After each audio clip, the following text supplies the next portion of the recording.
Hi friend, welcome back to my channel. তোমরা সবাই কেমন আছো? আশা করি সকলেই ভালো আছো। আর তোমাদের ভালোবাসা ও আশীর্বাদে আমি এবং আমার পরিবারে সকলেই অনেক অনেক ভালো আছি। আর আশা করি তোমরাও সকলে অনেক ভালো আছো। আর শাক খেতে আমরা কে না ভালোবাসি বলো?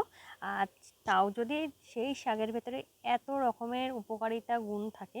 আর আজকে এই শাকের সাথে সাথে কিন্তু এর উপকারিতা জানলেও তোমরা খুবই অবাক হবে।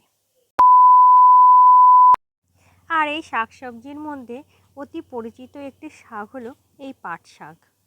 তবে এই শাক কিছুটা তেতো প্রকৃতির হওয়ার কারণে অনেকেই এই শাক খাওয়া থেকে বিরত থাকে বা বিরত রাখে নিজেকে। তবে শাকের মধ্যে প্রচুর পরিমাণে রয়েছে পুষ্টিগুণ ও উপকারিতা। আর তোমরা দেখতেই পাচ্ছ কিন্তু আমি এই শাকগুলোকে ভালো করে ধুয়ে নিয়েছি, পরিষ্কার পরিচ্ছন্ন করে নিয়েছি। আর এই শাকটা কিন্তু কচি যে পাতাগুলো আছে সেই পাতাগুলোই তোমরা নেবে।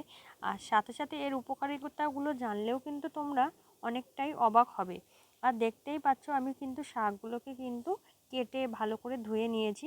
আর এগুলো কিন্তু কাটার আগে ভালো করে ধুবে, তাহলে না হলে কিন্তু একটু এতে কিন্তু স্লিপার ভাবটা থাকে, সেহেতু কিন্তু অসুবিধা হতে পারে। আর এদিকে দেখো আমি কিন্তু কড়াইতে দিয়ে দিয়েছি কটা শুকনো লঙ্কা তেলের ভেতরে।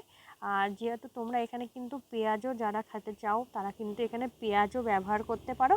যেহেতু আমাদের আজকে নিরামিষ ছিল সেহেতু কিন্তু আমি পেঁয়াজটা দিইনি, তোমরা কিন্তু এখানে পেঁয়াজটা দিতে পারো। আর খুব সিম্পল, আর কিন্তু এতে কোনো রকম কোনো মশলা দেওয়ার প্রয়োজন নেই। আর দেখো আমি কিন্তু তেলের ভেতরে শাকগুলোকে দিয়ে দিয়েছি। শাকগুলো একটু কম হয়ে আসলে পরিমাণ মতো লবণ আর একটু হলুদ, ব্যাস আর কিচ্ছু লাগবে না। আর লবণটা কিন্তু খুব বুঝে দেবে, কেননা শাকটা দেখতে অনেকটা লাগে কিন্তু পরে কিন্তু শাকটা অনেকটাই অংশ কমে যায়। যাই হোক আমি কিন্তু এখানে দেখো লবণ আর হলুদ দিয়ে নিয়েছি। এবার আস্তে আস্তে শাকটা আমরা নাড়তে থাকবো। আর এই শাক সম্পর্কে এই শাক কিন্তু নানা ধরনের পদ্ধতিতে রান্নার প্রচলন আছে। এক একজনের বাড়িতে কিন্তু এক একভাবেই শাকটা রান্না হয়। আর আজকে কিন্তু আমি খুব সিম্পল একটা ঘরোয়া উপায়ে তোমাদেরকে এই শাকটা রান্না করে দেখাচ্ছি। তাহলে তোমরা ভিডিওটি স্কিপ না করে সম্পূর্ণ ভিডিওটি দেখতে থাকো। এই পাট শাক সম্পর্কে আমি যাই বলি না কেন কিন্তু অনেকটাই কম বলা হবে। এই পাট শাক কিন্তু আমাদের শরীরকে ঠান্ডা রাখতে সাহায্য করে। আবার অনেকেই কিন্তু কিমড়ি নাশ করতে পাট শাকের পাতা শুকিয়ে পরে তা জলে ভিজিয়ে খেলে কিন্তু কিমড়িও নাশ হয়।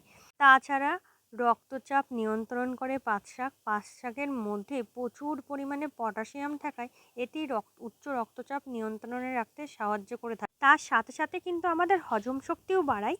পাট শাকে প্রচুর পরিমাণে ফাইবার থাকায় এটি হজম প্রক্রিয়ায় কিন্তু আমাদের অনেকটাই সাহায্য করে আর কোষ্ঠীকাঠিন্য দূর করে। আর এর সাথে সাথে আমরা বাড়িতে একঘেয়েমি খাবার খেতে খেতে যখন আমাদের মুখের কোনো রুচি থাকে না বা অসুস্থতার কারণে, কিন্তু পাট শাক কিন্তু আমাদের মুখে রুচি ফেরাতেও সাহায্য করে।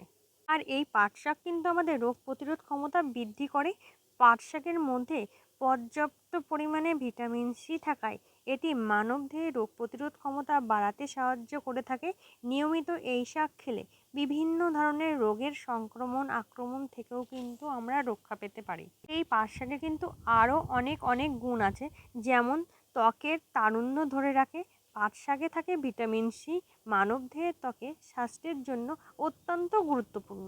এটি ত্বকের ক্ষতিকর ফ্রি রেডিকেলের বিরুদ্ধে লড়াই করতে, ত্বককে তারুণ্য ধরে রাখতে ব্যাপক সহায়তা করে। এছাড়াও কিন্তু পাট শাক আমাদের হতাশা দূর করে। বিশেষজ্ঞদের মতে ম্যাগনেসিয়াম হতাশা দূর করতে বেশ কার্যকর ভূমিকা রেখে থাকে। আর এই পাট শাকের মধ্যে পর্যাপ্ত পরিমাণে ম্যাগনেসিয়াম উপস্থিত থাকায় এটি মুড ভালো রাখতে দারুণ সহায়তা করে। এছাড়াও এই খনিজ মানসিক চাপ, অনিদ্রা ভোগা মানুষের জন্য দারুণ উপকারী। তবে এই পাট শাকে প্রচুর পুষ্টিগুণ ও উপকারিতা থাকা সত্ত্বেও পাট শাক খাওয়ার ক্ষেত্রে কিছু নিয়ম মানা উচিত। যদি কোনো ব্যক্তির অ্যালার্জি রোগ থেকে থাকে তবে সেক্ষেত্রে ডাক্তারের পরামর্শ নেওয়া উচিত এই শাক খাওয়ার আগে, কারণ পাট শাক অ্যালার্জি রোগের আক্রান্ত মানুষদের সাময়িকভাবে ভোগান্তি বাড়িয়ে তোলে। যাই হোক বন্ধুরা, আজকে আমার এই রেসিপিটা তোমাদের কেমন লাগলো তোমরা কিন্তু কমেন্টে জানাতে ভুলবে না।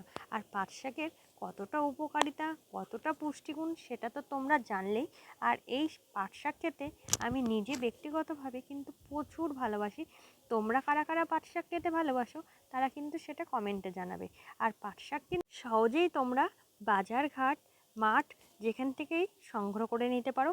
আর এই শাকের আজকের রেসিপিটার মধ্যে আমি কিন্তু কোনো রকম মশলা, কোনো রকম কিছু দিইনি, খুব সিম্পলভাবে রান্না করেছি। আর আমি আজকে আমার এই রেসিপিটা তোমাদের কেমন লাগলো সেটা তোমরা কমেন্টে জানাবে। সবাই ভালো থাকবে, সুস্থ থাকবে।